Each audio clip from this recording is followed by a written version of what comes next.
Welcome to ప్రజానాడి news.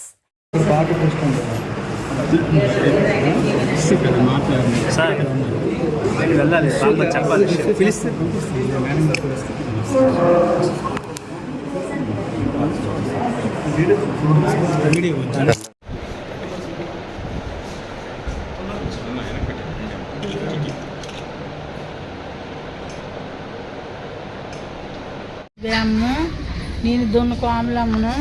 నా కొడుకు Mao లిస్టులో పనిచేసి నా 14 సంవత్సరాలు ఏజ్ అవుడు వెళ్ళిపోయినాడు. 22 సంవత్సరాలు 3 సంవత్సరాలు ఎక్కడ ఉన్నాడో పోయినాడు అని అనుకున్నాను. నాకు తెలియలేదు.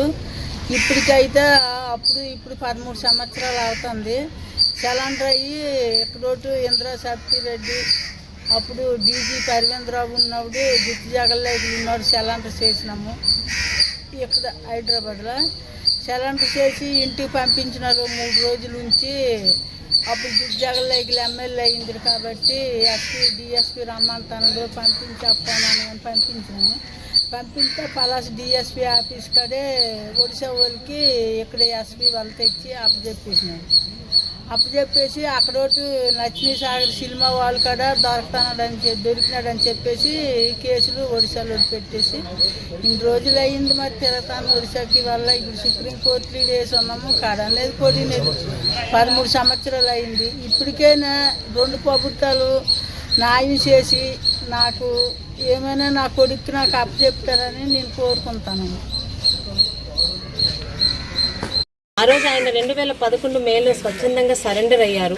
సరెండర్ అయిన తర్వాత చర్చలకని ఒకసారి మామూలుగా ఆయన్ని ఇంట్రాగేట్ చేసి పంపిస్తామని ఆఫీస్కి పిలిచి ఆ రోజు నుంచి ఆయన్ని ఒరిస్సా పోలీసులు తప్పచెప్పారు. ఏమైందో తెలీదు. 13 సంవత్సరాలుగా ఆయన ఒరిస్సా పోలీస్ స్టేషన్లోనే మగ్గుతున్నారు.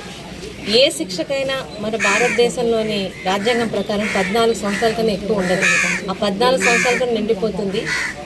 ఈరోజు పోలీస్ డిపార్ట్మెంట్ మీద మేము ఏమి అనడానికి లేదు, కానీ అతనికి ఎప్పుడు విడుదల చేయాలన్నా ఏదో కొత్త కేసులు పెడుతూ అతన్ని లోపలే ఉంచుతున్నారు.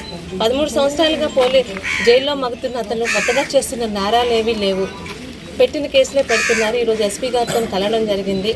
ఆ డిపార్ట్మెంట్ వ్యక్తిగా చాలా చక్కగా స్పందించారు. నా లెవెల్ కన్నా ఇది పెద్దదైనా ఖచ్చితంగా సీనియర్స్ లిస్టులో తీసుకువెళ్తామని. 2014లోని నాన్నగారు ఎమ్మెల్యే అయినప్పుడు కూడా అప్పుడు సెక్రటరీ అనురాధ గారి ద్వారా inter state police officers meet కూడా చేయడం జరిగింది. కారణం అన్నది ఎవరికి తెలియట్లేదు, ఆ డిపార్ట్మెంట్కే తెలియాలి. అతన్ని మాత్రం బయటికి రానియకుండా ఉంచుతున్నారు. 14 సంవత్సరాలు నిండుతుంది. ఒక్కసారి మన ఎస్పీ గారి ద్వారా మళ్ళీ సీనియర్స్కి అది చెప్పగలిగితే అతను బయటకు వస్తారని నాకు ఆశతో ఆ తల్లికి హెల్ప్ చేయాలని మేము వచ్చాము. ఆయన బయటకు వస్తారని నమ్మకంతో ఉన్నాం.